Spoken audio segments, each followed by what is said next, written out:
ఇది nothing about బురదజల్ల రాజకీయం. ఏంటి దానివల్ల 20 టీఎంసీ నీళ్లు ఏమైపోతుంది? ఒక రిజర్వాయర్లో ఉన్నాయి ఈరోజు 20 టీఎంసీ నీళ్లు, ఇప్పుడు కూడా మాట్లాడతారు సిగ్గు కూడా లేకుండా. ఏంటి దానివల్ల 20 టీఎంసీ నీళ్లు ఏమైపోతుంది? ఒక రిజర్వాయర్లో ఉన్నాయి ఈరోజు 20 టీఎంసీ నీళ్లు, ఇప్పుడు కూడా మాట్లాడతారు సిగ్గు కూడా లేకుండా.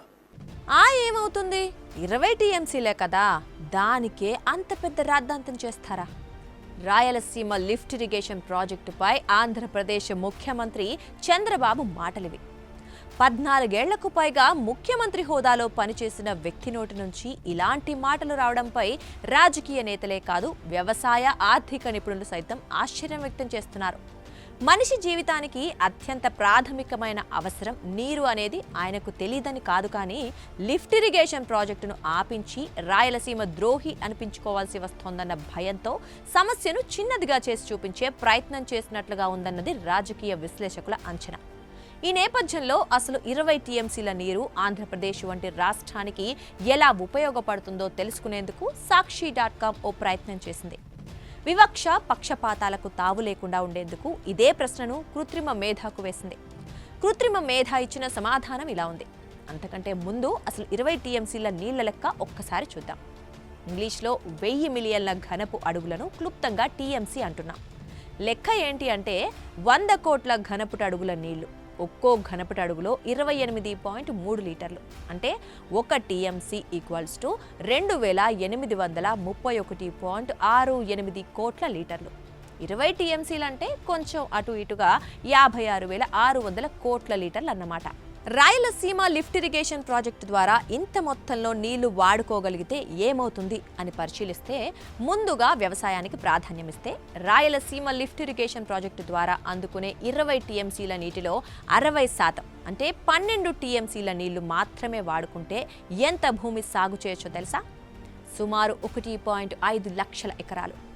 రాయలసీమ తర్వాత అత్యంత కరువు పరిస్థితులు ఎదుర్కొంటున్న ప్రకాశం జిల్లాకు ఈ నీరు చేర్చామనుకుందాం.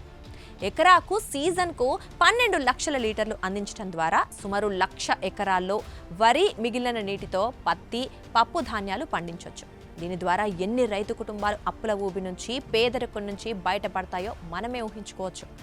12 టీఎంసీల నీరు వ్యవసాయానికి కేటాయించగా మిగిలిన 8 టీఎంసీలను తాగునీటికి, పరిశ్రమల అవసరాలకు వాడుకోవచ్చు. అదే మొత్తం టీఎంసీల నీటిలో వ్యవసాయానికి, పరిశ్రమలకు చెరిసగం నీళ్లు కేటాయించారనుకుందాం. అప్పుడు 10 టీఎంసీలతో సుమారు 2 కోట్ల మందికి ఏడాది పొడవునా మంచినీళ్ళు ఇవ్వచ్చు.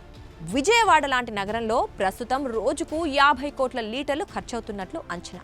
10 టీఎంసీలు విజయవాడకు మాత్రమే కేటాయిస్తే 3 ఏళ్ల పాటు నీటి కొరత అస్సలుండదు. ఇలా కాకుండా కడప, అనంతపురం లాంటి రాయలసీమ పట్టణాలకు కేటాయిస్తే తాగునీటి అవసరాలు తీరటమే కాదు, భూగర్భ జలాల మట్టం కూడా గణనీయంగా పెరుగుతుంది. తాగునీటికి 10 టీఎంసీలు పోగా మిగిలిన నీటిలో 6 టీఎంసీలు సాగుకు, 4 టీఎంసీలు తాగునీటికి కేటాయిస్తే రాయలసీమ జిల్లాల్లో కనీసం 50,000 ఎకరాల్లో పచ్చని పంటలు పండుతాయి. సాగు, తాగునీటి అవసరాలతో పాటు పరిశ్రమలకు కూడా సమ ప్రాధాన్యం ఇచ్చి చూస్తే 8 టీఎంసీల సాగునీటితో వరి, మొక్కజొన్న, వేరుశనగ పంటలు 1,00,000 ఎకరాల్లో పండించవచ్చు. అదే సమయంలో 1,20,00,000 మంది దాహార్తిని 7 టీఎంసీల నీటితో పూర్తి చేయవచ్చు. అలాగే 5 టీఎంసీలతో పారిశ్రామిక వృద్ధికి కారణం కావచ్చు. విశాఖపట్నం ఫార్మా, స్టీల్ పరిశ్రమలు ప్రస్తుతం రోజుకు 10 కోట్ల లీటర్ల నీరు వాడుతున్నట్లు అంచనాలున్నాయి. 5 టీఎంసీల నీటితో ఏడాది పాటు ఈ అవసరాలు తీరుతాయి.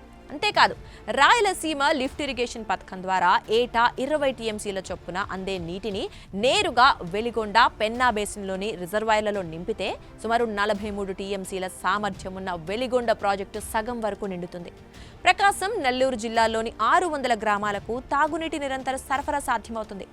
బంగాళాఖాతంలోకి వృధాగా కలిసిపోతున్న నీటిని సద్వినియోగం చేసుకోవచ్చు. నిత్యం కరువు కాటకాలతో సమస్యలు ఎదుర్కొనే రాయలసీమ జిల్లాలు సస్యశ్యామలమవుతాయి.